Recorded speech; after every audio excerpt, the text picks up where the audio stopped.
Welcome to the 6th episode of ESML 2014 Recaps from Reality TV Warriors. My name is Michael Harmstone, and joining me as always is the Canadian whose podcasting seems to be based more on testosterone than brainpower, Logan Saunders. Good afternoon. And the guy who is especially relieved that nothing can happen to the pot anymore, David Bindley. 20 questions about the identity and actions of the mole, etc., etc. Why did that make us laugh so much last week? I don't know. Or, to be more precise, why did it make you guys laugh so much? I have no idea. It's still making me laugh today.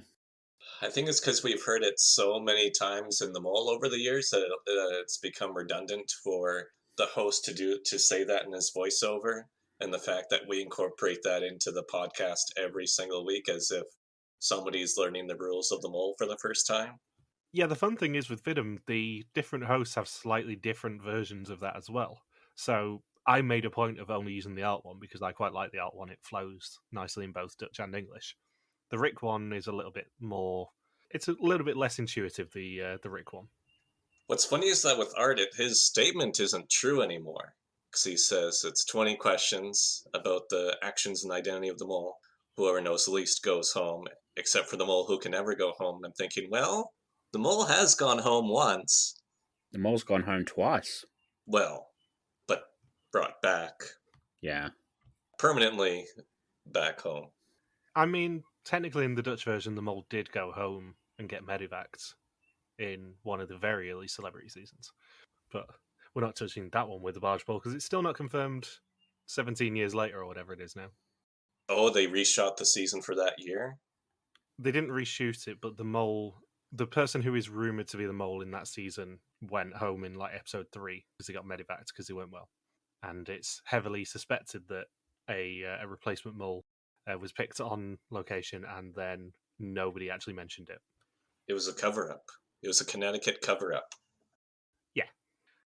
And I feel like we have to deal with the elephant in the room in that one of the greatest characters in Vidum history has sadly gone home in this episode. As much as I wanted to never have to do this episode ever, we have to say goodbye to Aaf. Aww. My number one suspect is gone. It's either my number one suspect or my bottom suspect goes home so far. If it makes you feel any better, Aaf was my number one suspect for all 6 episodes, Logan. I think I had her pretty high as well. Aaf is such a delightful character that I think by about week 3 or 4, I was just picking her as my number one in the vain hope that we could have a mole as awesome as her. And the annoying thing is, the actual mole I had second. So if I hadn't talked myself out of it at the start of the season, I would have had a perfect run on this season. But we'll get to that in 3 weeks' time. I don't understand the episode title. Now, 5 in a row. It's very strange. Do you know what it means? I do. There is a reason for it. I'll probably tell you when we do the reunion. Because it's a interesting one. Yeah, there's obviously the challenge this week with the 5 knobs in a row, and there is a 5 in a row challenge in a few weeks' time as well that will feed back into this episode title. So previously, the final 7 looked for Skunk and Nancy before evading hunters to win money in their last assignment in Hong Kong. Once in the Philippines, a game of Snake was predictably chaotic before everyone answered 20 questions on the identity and actions of the mole. A manipulation by Sophie saw Freek try and play his exemption, but Tygo played his black one to level the playing field, also nullifying the yoker played by Menifer, who knew the least about the mole and was sent home. And they are still in Lauag, and Art is on a beach. He asks whether Menifer was kicked out by the mole or the other candidates. Perhaps that and other questions will be answered in this episode, as everyone will be given the chance to look into the future. Did you notice the beach he's on is the beach from the second challenge? They're doing the look to the future thing as a leitmotif throughout this whole episode. Yeah, as much as this episode is a bit bobbins, especially because Alf goes home, there are some clever production decisions in this. Yeah. And if I'm not mistaken, all of the glimpses into the future are just next week's challenges as well. I don't think there's anything outside of next week. One of them is from episode 8, the white exemption. Ah, right, yeah. Yeah, I couldn't remember whether everything from the future challenge was just next week or not. A lot of it is. Although we only see 4 of them. Yeah, there could have been a clue to the actual mole's identity on the 5th one. Yeah. If, Freek wasn't such a liar. Damn it, Freek. So they're up having breakfast at 6:10 a.m. on day 11, as Tygo insists on reminding us repeatedly, and he does a parody of Good Morning Vietnam just to wake everyone up like anyone actually wanted to deal with him at 6:10 in the morning. And something interesting I did spot from this breakfast scene was the fact that Tygo has cigarettes on the table. Well, cigarettes are so cheap in the Philippines, I'm not surprised. Yeah, but I don't think we've seen anyone actually smoke on the mall for a long while, or even there be a hint of it. Well, because I think in Canadian media, you can't show people smoking as much because then you're promoting smoking. But if it's Tigo smoking, maybe it helps people say, "Oh man, Tigo smoking? I don't want to end up like that guy." So maybe that's why they showed it. It's like an anti-smoking ad by showing Tigo smoke.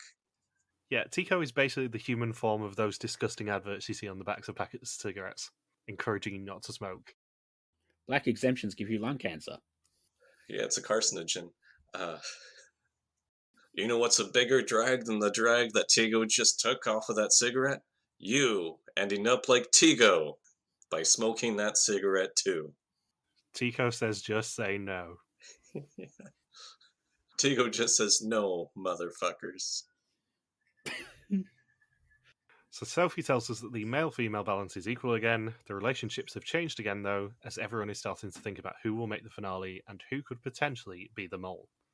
And then we cut to the first challenge of the episode, which We're is not going to talk about Jan Willem's penthouse shirt. I think that was one of Tigo's shirts. I'm surprised Tigo still didn't have an envelope stuffed the penthouse shirt in there and sent it to Ellis Island. Because I know Tigo had one of those shirts with like the fake boobs on it last week. I feel like it's the sort of thing he would have just done. He would have just grabbed like 3 or 4 shirts like that and just made sure to wear one every week just to be a dick. See, the thing is, if we wrote a parody of this season, we probably would write something like Tico wearing an offensive shirt every week. Oh, yeah. And yet he does this. Like, he just leans into every sort of negative stereotype we have of him. So Art offers them 6 envelopes, and they each get to pick just one.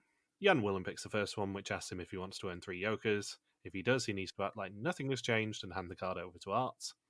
Sophie's doesn't have the 3 Joker bit in and just says pretend like nothing's going on. Tico also picks the 3 Joker card because of course he does. And then everyone else just gets the pretend nothing's going on card. And I have to say, the division in this challenge is incredibly stark. Because as I said to you guys before we started recording, the banner this week is of the 4 people who I would have preferred to be the final 4 of this season, i.e. not Jan Willem and Tico. Instead, we get the wonderful Aaf, Sophie, who takes absolutely no prisoners, Susan, who's awesome, and also Freek, who gives maybe the best reactions of anyone in the season. And sadly, one of those has to go. Yeah. They don't get a shot at the Jokers. So they're all then sequestered with no information. Aaf and Sophie get dropped off awaiting a procession for All Saints and also a beauty pageant. Both they and Susan and Freek are told that their fellow candidates could win up to 6 Jokers today, and they have to recognise them to stop them winning them. If they do, they'll earn money for the pot, and nobody will win any Jokers. And I know you love this challenge, Bindles. I do. I just wish every single person hadn't immediately come up with a strategy of look for the tall people. This is another one of those challenges where there's absolutely nothing to say about it, apart from Jan Willem and Tico getting absolutely schooled by everyone else. And it's only because Susan and Freek don't spot Jan Willem at the end that anything other than the full money is won in this challenge. Tico was so obvious to spot. He was drastically taller than everybody else there, because yes, Filipino people tend to be a lot shorter, so Tico's going to really stand out when he's in a standing position the whole time around other people who are standing. So that's one way he made himself really easy to spot. And his technique of playing the trumpet was drastically different than everyone else around, who was more in a festive mood, in a more relaxed mood, while Tigo was very intense on that trumpet, as if he was in a Lou Bega music video. And the outfit, and he was the only one that really tilted his hat to try and conceal his eyes as much as possible, which is another way that made him stand out. Not to mention, he was in the center of the road. So he did 4 things to make himself easily identifiable. I absolutely adore that producers knew exactly what was going to happen here and didn't care and just wanted to humiliate Tico a little bit. Because he had to walk 4 kilometres in that parade to win absolutely nothing. Well, he does get 1 Joker out of it eventually. Yeah, but he earns absolutely nothing other than the humiliation of knowing that Sophie and Arthur are onto him, and also knowing that Susan and Freek are. He just looks humiliated, and it's a subtle edit, especially in this episode, that the editors really don't like Tygo, and you can tell it. They constantly do things to undermine him in this episode. The one good thing about Tygo playing the trumpet is that it's the only time he doesn't talk because he has something in his mouth the whole time. That's never stopped me from talking. Yeah, but the difference between Tygo being front and center pretending to play a trumpet and a good foot taller than anyone else in the crowd, and then Jan Willem being able to hide next to a float, but on the opposite side than people are actually looking. And crouch. Yeah, it was blatantly obvious who was going to do better at this challenge out of the two of them. I don't know that I would have seen Jan Willem from if I was in Aaf and Sophie's position there, except for the fact that there was a camera on him. Yeah, Sophie was really good at spotting them. This is another example of Sophie being very laser focused and just not taking any prisoners.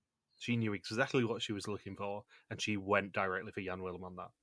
Because even at the end of the challenge, Art says, "Sorry, Susan Freek, you didn't notice Jan Willem." Aaf and Sophie immediately jump in saying, "Don't feel bad that you didn't spot Jan Willem because he was very, very concealed, and that Sophie barely spotted him." It wasn't like, "How did you not see him?" It was, well, it was pretty much a 9.5 out of 10 difficulty. Jan Willem did a pretty brilliant job here. Yeah, the only way to see him was to watch as the float went away and just see him crouch behind it. Yeah, and that's if somebody isn't behind him helping push the float. It was incredibly difficult to spot him, which makes it all the funnier that they absolutely shanked Tygo by making him front and center of the parade. And then having to, walk 4 kilometers in the heat and the humidity and pretending to play the trumpet on the off chance that nobody had spotted him. Who do you think would have fit in best in that position? Sophie. I can see that. She's the shortest, right? Yeah, Sophie's the smallest, but also, she could probably actually blend in if there wasn't enough light on her, which there wasn't in Jan Willem's case, I think. There wasn't a lot of light with Jan Willem's flow either, which helped. Sophie's blonde hair would make her stick out a bit, though, because Filipino people don't really have blonde hair. No, she could definitely have hidden behind the flow, though, is what I'm saying. She would have had the best chance of the 6 of them, I reckon. Yeah, as long as they can't see her strands of blonde hair when they're looking behind the float. Yeah, she could have also worn a hat or a scarf or something. What Tygo should have done is just be underneath the float and try to hang on to the structure underneath for 4 kilometers. You just want Tygo to get mown down by a float, don't you? Yes. It'd be like Sideshow Bob in The Simpsons. "Oh, why is the parade today? Oh, no, not the elephant." Just 4 kilometers of rakes. Yeah. Oh no, this parade seems to have taken a detour. It's now going over glass. Who directed it over some hot coals? What type of festival is this for All Saints' Day? So yeah, obviously everyone spots Tygo, and Freek and Susan miss Jan Willem because it's not entirely obvious that he's there. And Art then confirms to them afterwards there were 2 candidates hidden in the parade, and of course Alf and Sophie correctly identify both of them. They thought that they had to find all 4 of the others, though. Susan and Freek identify Tygo, but mistakenly identify Alf in a half-hearted attempt to guess the second person. And then when everyone reunites, Art confirms that Jan Willem wasn't spotted, so he wins 3 Jokers, but Tygo was, earning them €1,250 of 2,500 for the challenge. I will say, as much as it's kind of a nothing challenge, it's one of the rare instances of a we aren't going to tell them all the rules challenge that kind of works. Because it's at least cultural and fun and all that sort of stuff, even if it's not a good structurally. And I don't think it was entirely unfair for them to not tell them all the rules on this challenge. They maybe should have told them there were 2 people rather than 4, but I don't think it was as unfair as some examples we've seen of this sort of a challenge where they don't tell them anything. Yeah. It wasn't very far-reaching as to what they needed to do. They had a pretty good idea of what the challenge was going to be. It's not like other Vidum challenges we've seen where, let's say they watch a parade play and then Art gathers them and says, "Oh, how many people were standing on the roof behind you, and how many of them were contestants?" I mean, my favourite, if you can call it that example of it, is the stupid briefcase challenge in Renaissance. I was about to say you were going to bring up the briefcase. Because that was obviously bullshit. And the annoying thing is, Logan still hasn't seen the end of that challenge because it features at least one mole who he still hasn't seen at this point. Oh, wow. I can remember 2 of the 3 moles who were there, and at least one of them Logan hasn't seen yet. So we can't even finish that challenge properly yet. I think it's the El Salvador and Nicaragua one who's there. Yes. Oh, you mean... No, just kidding. I think it's Mexico, El Salvador, and Nicaragua, and then one that Logan has seen, and I can't remember who the third one was. Third one, I think, was Dominican Republic. Oh, so all 3. Yeah, so you haven't seen any of those, but the third one, I mean, you know by episode 2 of that season anyway. So Susan has the last envelope to post, and they decide to post the entire remaining pot, all 1,750 euros of it, and she writes Freek's name on it. They are relieved that nothing can happen to the pot anymore. And what could possibly go wrong? And as we said last episode, anytime you hear a quote anything like that, you go, something's going to go wrong with the pot then. But that basically ends the posting stuff to Ellis Island twist for 2 episodes. We don't get anything about posting to Ellis Island for the next 2 episodes now. What's funny with Jan Willem during the challenge is that he's wearing the traditional Filipino formal shirt that's just notorious for being really itchy. I only had to wear it once at a gala when Gian got her award in India, where I had to wear that shirt. I'm thinking, I'm just surprised he wasn't constantly itching his shirt for the whole 4 kilometers. He probably was, we just didn't see it. They got the 1/10 of a kilometer where he didn't. So it is day 12 in Pauai, and they are taken to the beach. They see 3 jeeps awaiting them, and all look forward to the big adrenaline assignment. This is not a big adrenaline assignment. It is not, it is dragging pieces of a boat through a sand dune. Why was that Pulp Fiction intro theme, that Mr. Lou song, why was that playing? I think just to make it sound more exciting. I have the exact same note. Me too. They're better off playing the Black Eyed Peas version. So Art tells them to make 3 pairs, each of which should have someone who has a driving license. The pairs are Aaf and Susan, Tygo and Sophie, and Jan, Willem and Freek. They have an hour to find 3 pieces of a shipwreck spread out over the dunes and piece it back together at the spot marked by a rudder to earn money for the pot. Sophie says that driving a jeep unleashes the little boy in her, which I did deliberately avoid making anyone's intro because I thought it was a bit too far. And then we get the relationship between Aaf and Susan, because Aaf says that Susan is a good driver, not that it's a surprise. She can multitask, and Aaf is happy to have her life in Susan's hands. Oh God, poor Aaf. Poor Susan. And I believe Aaf, when they're in the jeep there, where she says, "Oh, I see an erect thing. I think that's a piece." No, it's just Tygo. Yes, Tygo. He is really taken to the locals. Or he's just looking at his penthouse shirt all alone. It's Tico thinking of the misogynistic angle that 2 women can't pull a piece of boat. It just makes him erect. A boater. Oh God, here we go. There's always a filler challenge at about this point in a Bid'em season, and I think this is the filleriest challenge of all. No, it's the Filipineriest. Oh God. You've asked for it.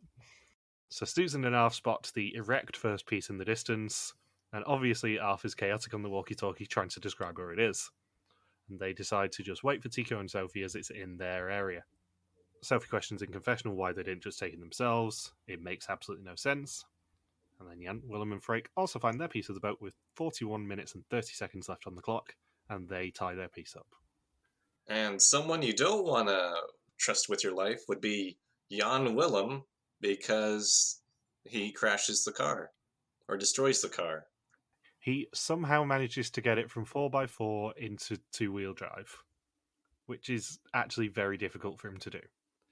He is at least good at tying the boat to the thing, so as long as you've got a safe word, you'll be fine. And we have also skipped over maybe the funniest bit of this challenge for me, which is the entire Aaf and Susan trying to find a piece of boat thing, because they decide to take it. And then we get the back and forth between whether they are actually strong enough to tie a piece of boat to their Jeep. But they specifically say that Tico said that women can't tie things up. They out and out say that Tico is a misogynist in this challenge. I love that basically nobody has any time for Tygo anymore. No, especially as this comes immediately after Tico mansplaining how to drive a car to Sophie and her going, I can drive, you know. Like, they absolutely bury him in this challenge. But they don't know how to drive perfectly, given that Susan does hit a fishing line with the Jeep. No, she hits a fisherman's house. Get it right. Yeah, that's how Tico and Sophie understood it.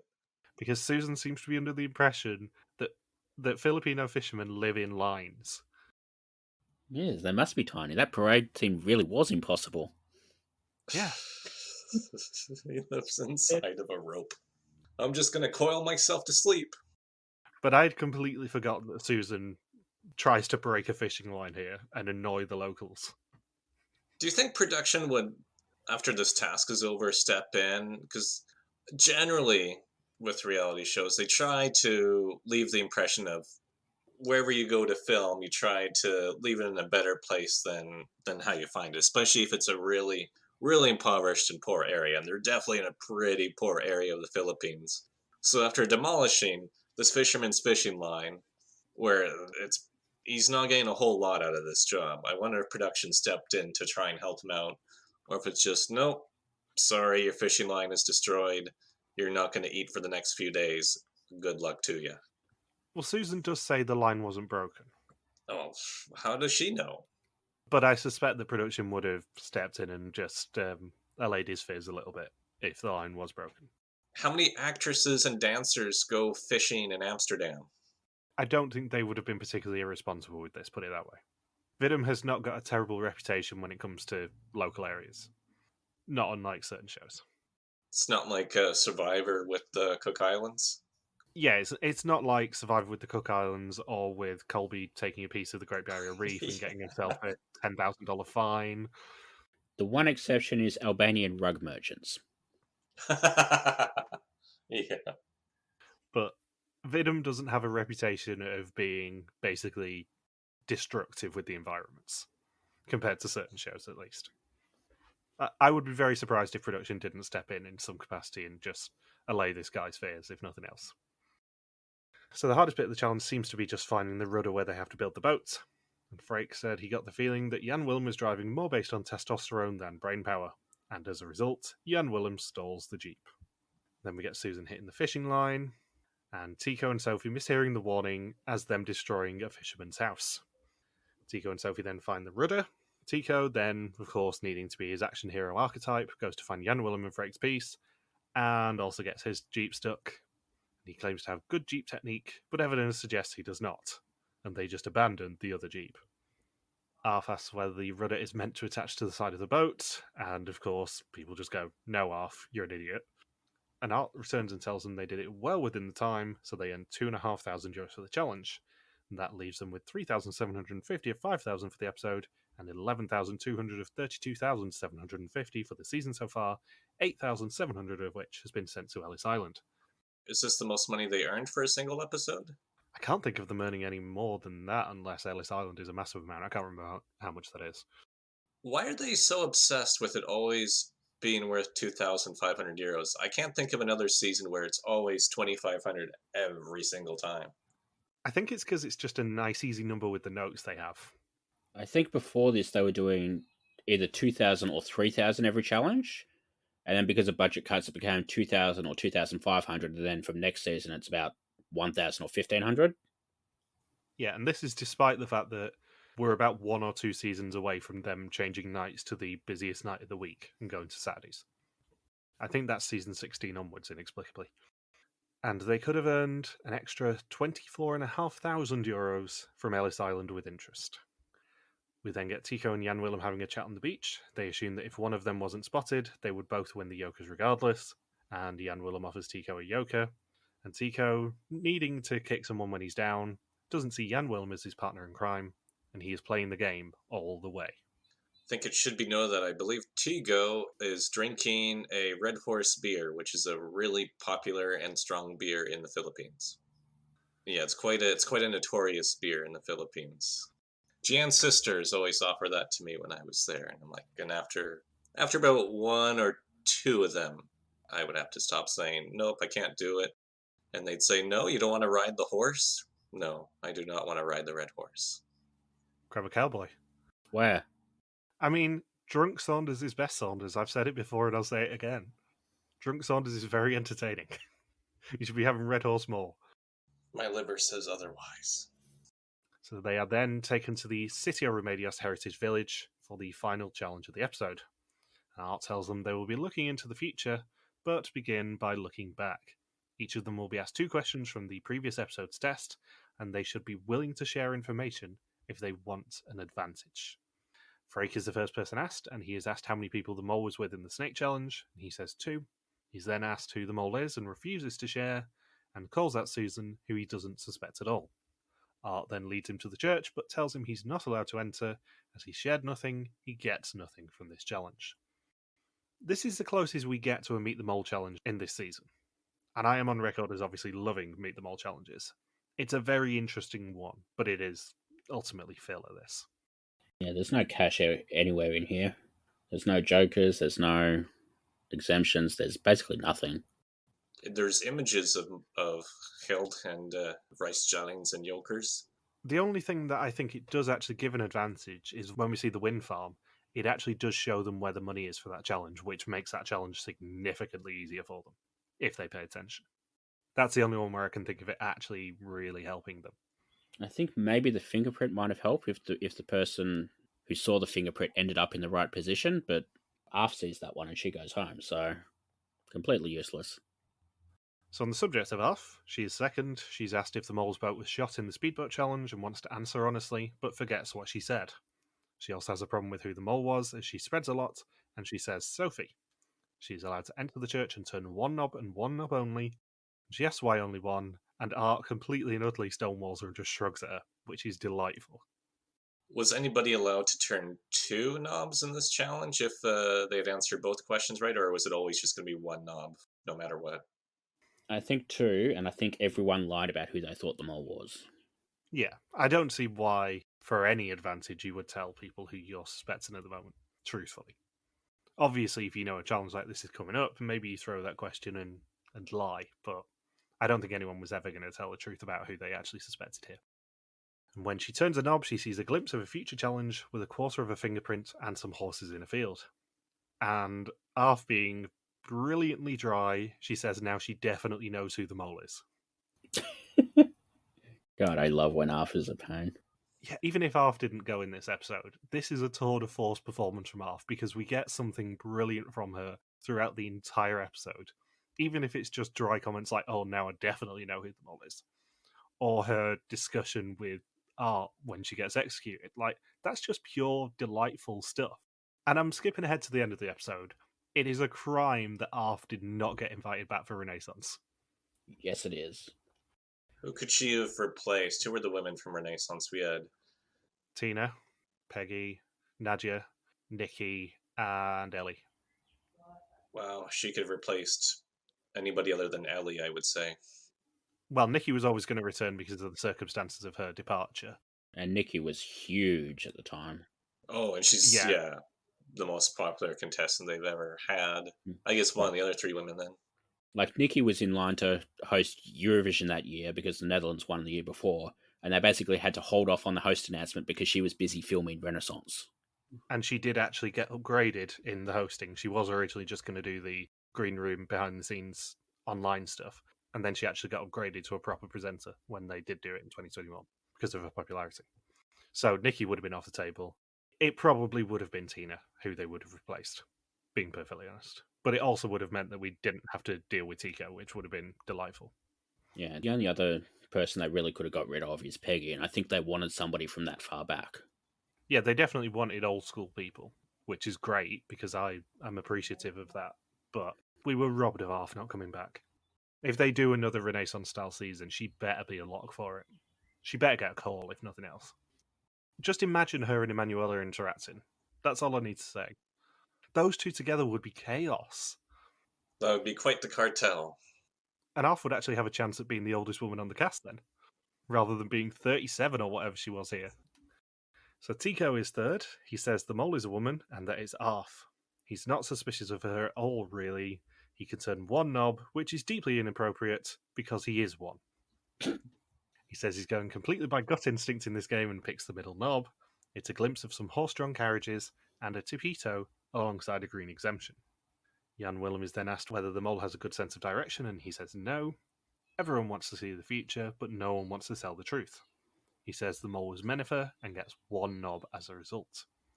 He gets to see the wind farm and a long ladder and money lying on top of the rightmost windmill. He says he was hoping to see a clue to the mole's identity. Susan is then asked if the mole had an eye for detail in the Tiantan Buddha challenge, and she says no. She says the mole is Tygo. He is the most unreliable, weirdest candidate, and she hesitated because she may have picked Sophie. Her one knob shows her taxis, a transparency exemption, and a wanted poster. Speaking of an eye for detail, did you notice how when they showed the close-up of the money, it was like still the China money? They didn't make separate notes for the Philippines? I didn't know. Being perfectly honest, unless the cash is really interesting or terrible like China's ones, I don't tend to notice it that much. Yeah. If it's something like the terrible parodies of the American money in Oregon, then I pay attention to it because that's quite entertaining.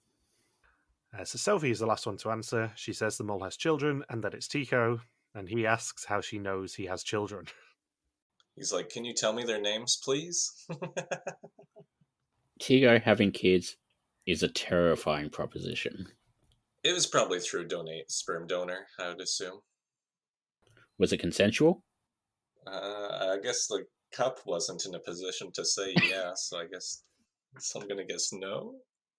Presumably Tygo has been talking quite a lot behind the scenes about how he fucks around and that he hasn't managed to get anyone pregnant. I assume plan B is always in effect. And here are my twins, chlamydia and gonorrhea. And my daughter, syphilis. And my youngest, claptrap. So, talking of Tygo, she gets one knob and turns the same one as Jan Willem, the wind farm one. I know what Tygo's favorite Pokemon is. Krabby. Oh god, we've reached that point of sleep deprivation in this season. It's only taken 6 episodes. Fun times. So Art reunites them and says some of them have had a glimpse into the future, but whether they are part of that future is up to them. It is time to prepare for test and execution.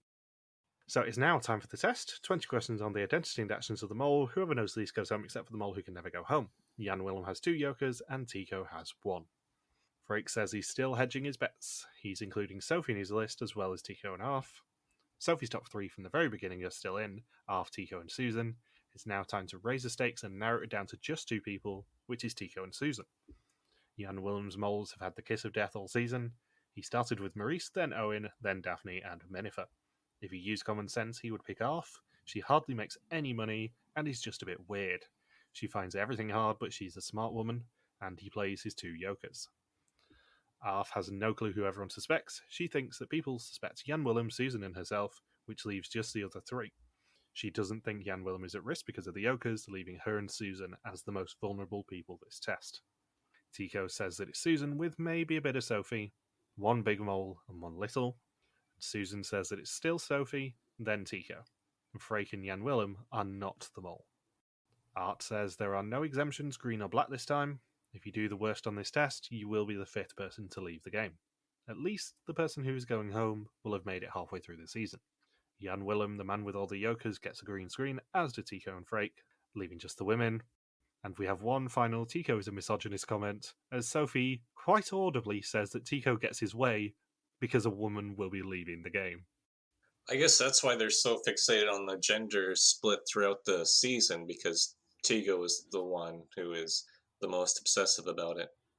I did notice Jan Willem basically praying while Freek was waiting for his test results, and I'm like, I don't think those 2 really interacted that much. Out of all the pairings, yeah, they have the least amount of overlap. Jan Willem nearly has his eyes pop out of his head when he's told he is safe. I think that's just his resting face. That was so close to being the banner this week. I'm so happy Aaf didn't have to describe Jan Willem because she would have described his eyes as gross. His eyes are like Skunk and Nancy. I mean, if this episode was going to focus on a particular pair of people, Jan Willem and Tygo would not have been the pair I would have chosen. Give me an entire hour of Aaf and Susan interacting, yes please. Give me an entire hour of Aaf, Susan, Sophie, and Freek interacting. Yes, please. Yes, please. The other two, not so much. I don't mind young Willem that much, but with Tygo there, it's too much. Yeah, Tygo is a bad influence on him. I don't mind Jan Willem in a vacuum, but when he's interacting with Tygo rubs off on him in the wrong way. And he is definitely not the first person in Tico's life that Tygo has rubbed off on in the wrong way. Hence Sophie's comment about him maybe having children. So Susan then gets a green screen, as does Sophie, sending our fallen angel Aaf home. It's not that often they show every single test result, just to give us more time with the person who's going home. No, I think the editors absolutely loved Aaf as much as we do. Especially not this early in the season. Like, usually if it happens, it's going to happen at, like, Final Four. But I can't think of any other time they've basically gone through 6 test results. And also gone through all the guys first, just so they can have Sophie's comment about Tygo hating women. Yeah. So she says it had to end somewhere. Susan says it's really tough. She got very fond of Aaf. Freek said she was a really nice person. She had a very different character to everyone else, and she made the group very diverse. She tells Art that she was never 100% sure, so she always expected to get a red screen at some point. It has been so much fun for her to play a silly game with a group of adults. Art does his usual thing of telling her that she was a great candidate, and she responds, for the first time ever, that he was a great host. You could tell Art was a little bit touched by that. Oh, God, yeah. I mean, Art is a great host. I've made no secret of the fact that Art is a wonderful host. But it's just hilarious to have our final memory of Aaf being, actually, Art, you're great too. You never hear it enough. Yeah, overall, it's great that the contestants and Art gave her a great sending off. Yeah. I'm still, 8 years later, gutted that she went home. Even though we got 6 episodes of her, we were robbed of another 4. I'm just trying to imagine Aaf doing, like, some of the challenges that are coming up. Imagine Aaf doing the final bottle challenge, just wading through the water. She definitely would have fallen over. So we get a rare post-departure scene, even though we've already seen the credits, as Sophie and Aaf were worried that one of them would be departing, so wrote down what they both saw and exchanged it. And Sophie now has information on the future of the game. What is this, a Marvel film? We have scenes after the credits now? Yeah. I love that she brags like trading information on the mole is a brand new idea. I mean, next you're going to be telling me, Survivor's revolutionized alliances and the game is evolving. It's against the spirit of the game. I mean, if Amazing Race Canada has taught us anything, it's deeply un-Canadian to share any information with anyone and not run your own game. It's so un-Canadian. So, next time, wind farms that have been seen before, Tygo switches off the jabbering, Susan follows a horse, and there is a mysterious question mark that will enter the game. I really like next episode. I remember quite a lot about next episode. If you really like it, I wonder if that means Tygo goes off. Maybe, maybe not. The challenges next episode are quite fun. Well, 2 of them are fun. And one final thing that I haven't mentioned, but I have meant to mention all season long, is there was a clip from Moltalk at the end. And I don't think we've really touched on the impact of Moltalk, because Moltalk, I think, started during South Africa the year before, hosted by Arjen, aka Dutch John Oliver. And this week's clip actually has Arjen saying that it features both Tim and Manuel from Japan, which is kind of why I'm flagging it. But Moltalk started as an online show only, as part of basically the we just want to keep Arjen on side thing, and then has evolved into being its own proper side show on the side channel and stuff. But Arjen actually created it. Arjen is entirely responsible for Moltalk being a thing. And who hosts it now? I don't know. It's gone through about 4 or 5 different hosts. Last I heard, it was 2 people from the Dominican Republic season. Neither of whom made particular impact on me, to be perfectly honest. Like the rest of that season. Yeah, I mean, once Arjen left, my interest in Moltalk went rapidly downhill, but Rick used to host it as well. Rick hosted it before he did the main show. So do we need to eulogize Aaf anymore? I think we eulogized her throughout this podcast. We've got 3 more weeks to eulogize her. God, yeah, we'll be talking more about her anyway, but she's a massive loss to the season, and if somehow producers are listening, please bring her back for any sort of Renaissance-style season you're going to do again, because she would be amazing. And, make her the mole this time. Give us 9 episodes of Aaf, please. And if you're not going to do that, make her the new host of Moltalk, and then we'll cover that as well. Yeah, just give us more Aaf content. That's all we're asking for. Have you guys got anything else you want to say? Nope, I guess, do I just say my suspects really quick? Yeah, let's do some suspects. So, number one was Aaf. So, for the second time this season, I lose my number one suspect. Then it's Jan Willem. Then it's Susan. Then it's Freek. Then it's Sophie.